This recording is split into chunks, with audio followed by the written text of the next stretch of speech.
I'll tell you a story the way I'd tell it sitting on a front porch with a glass of sweet tea. Not like a speech, not like a sermon, just the way it played out in this little town, with all the messy feelings and sideways humor that came along with it. It started on a hot Saturday afternoon in a place called Pine Hollow, one of those small towns where everybody swears they mind their own business. But truth is, every soul in town knows who's late paying their water bill and who's been sneaking around after dark.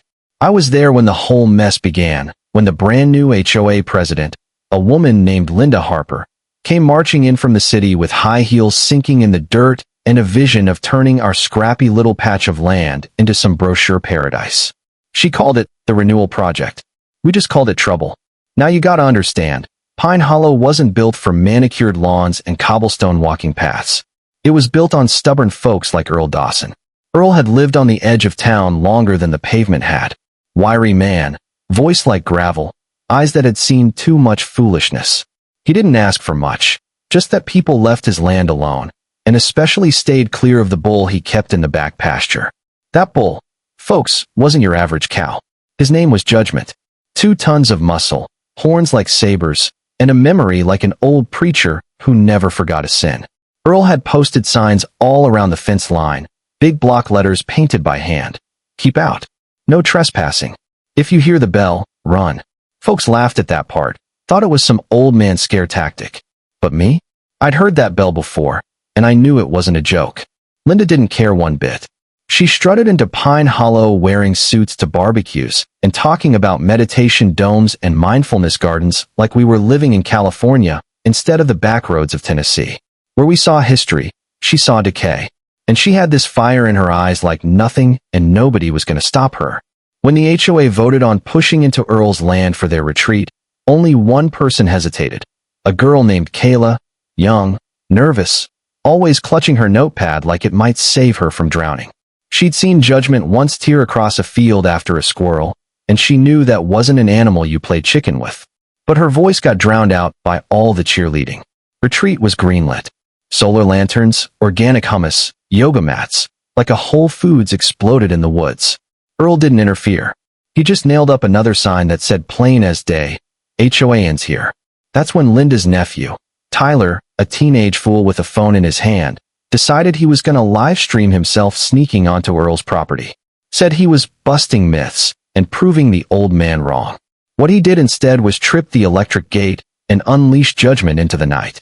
By morning they found that boy hiding in a compost bin smelling like rotten kale, babbling about horns like spears. And sure enough, the gate was wide open. Linda accused Earl of staging the whole thing, said it was intimidation. Sheriff came by, still in his pajamas, mind you, and asked, "Y'all ignored the sign that said don't feed the bull?" They nodded. He just muttered, "Well, that's on you," and drove off. Sheriff knew better. Come Saturday, the retreat kicked off. Quinoa burgers sizzling, man buns leading breathing circles, Linda smiling like she'd already won. Nobody noticed the missing lanterns, the hoofprints leading down from the hills. Nobody but Kayla. She kept clutching that notebook, eyes darting to the tree line. And then, boom. The mindfulness tin exploded, tables flying, people screaming. Judgment came barreling through like a freight train made of muscle and rage. One fella climbed a sapling, another tried playing dead. Linda herself got dumped into a wheelbarrow of hummus. That bull tore through everything with the fury of 1,000 HOA violations. And Earl? He just rocked on his porch, sipped his tea, and muttered to his old hound. Told him. Now here's where it gets messy. Linda could have packed up, admitted she was beat. But pride's a dangerous thing. She brought in lawyers, animal control, even talked about tranquilizing Judgment. None of it worked. The bull was too smart. Folks whispered maybe he wasn't just a bull at all. Kayla found Earl's barn full of journals and maps, even old grant papers with Earl's late wife's name. Turns out she bred Judgment herself, mixing old bloodlines, making something stronger, sharper, almost deliberate. He wasn't just an animal. He remembered. He tracked. He carried grudges like scripture. That's why Earl named him Judgment. Kayla asked Earl straight up, "Did you let him out?" Earl just shook his head. Didn't have to. Somebody else opened that gate. And you could tell by his eyes he meant it. But Linda, she kept pushing. She started sneaking around courthouses, trying to bury old conservation records that protected Earl's land. She thought she found a loophole, some missing signature that could wipe out the protection. But Kayla beat her to it, filed every document, every note from Earl's wife, and got it stamped across 3 counties. Legally speaking, Linda was already finished. She just didn't know it yet. Her last play was desperation. She dragged what was left of her volunteers out in the middle of the night, all black clothes, wire cutters, even a drone with a heat camera. Called it Operation Eviction. They were going to cut the fence, drive Judgment toward a road, claim it was a public hazard. But Earl was waiting. Motion lights, bare roars from hidden speakers, and then Judgment himself stepped out of the dark, steam blowing from his nostrils like a train. Her volunteers bolted. Cat Lady fainted, Dentist ran, Tyler tripped into a ditch. Linda stood alone, clutching blueprints like they were a sword. Whispered, "I have the right."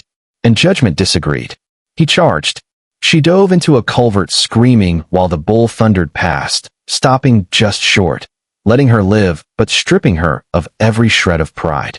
By sunrise, the retreat was a ghost town. Tents toppled, lanterns smashed, Linda's clipboard floating in a puddle. Earl just leaned on his fence sipping coffee. State rangers came later that week, nailed an official wildlife preserve notice to his gate. His land was untouchable, protected by law now, and Judgment was part of that legacy. Pine Hollow shifted after that. Folks stopped laughing at Earl's signs. Kayla found her voice, became a kind of bridge between Earl and the town.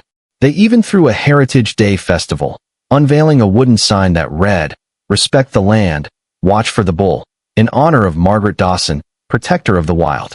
Earl tipped his hat, eyes misty but proud. And the bull? Judgment stood on the ridge at sunset, calm, almost thoughtful, while Earl scratched behind his ear like he was an old house cat. Kayla asked, "You think he'll ever forget?" Earl just shook his head. He might forgive, given time, but forgetting?